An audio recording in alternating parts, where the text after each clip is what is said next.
ပ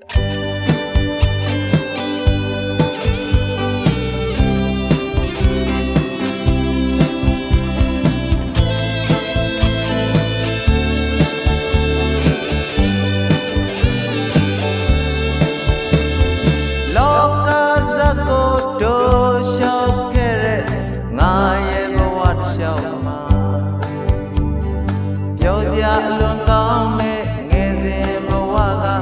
ဖြစ်ပျက်တဲ့အကြောင်းလေးတွေအကြောင်းဆိုင်ရင်ပြင်မာအမတ်တရားသတိရနေစဉ်အတွေ့အိမ်မက်တို့လေကိုငယ်ချစ်သူရဲ့တို့ပြောလို့ခဲ့ကြတယ်ခရီးသွားလာမမင်းရောက်ခဲ့တဲ့ငါရဲ့ဘဝထဲမှာ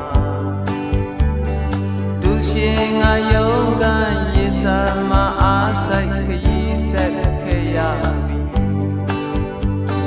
တို့ရဲ့ကကြမ္မာဘေးရာလိုက်တဲ့ရောက်မထွက်နိုင်ခင်အနာ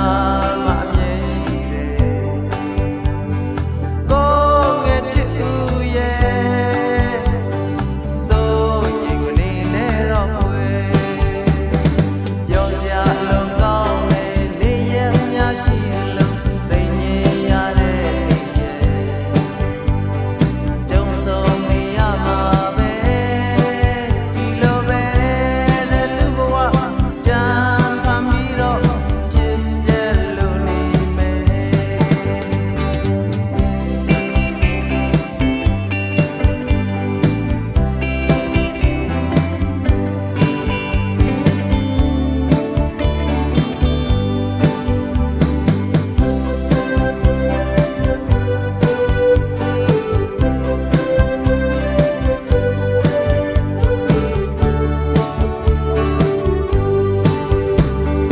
လောကကြီးရဲ့ဖြစ်ပျက်သက်သေအကောင်အဆိုးအကြောင်းတရားရဲ့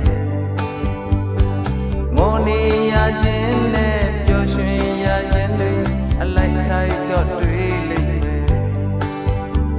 တရားမရှိသူတွေဒီရဲ့လိုက်မှာ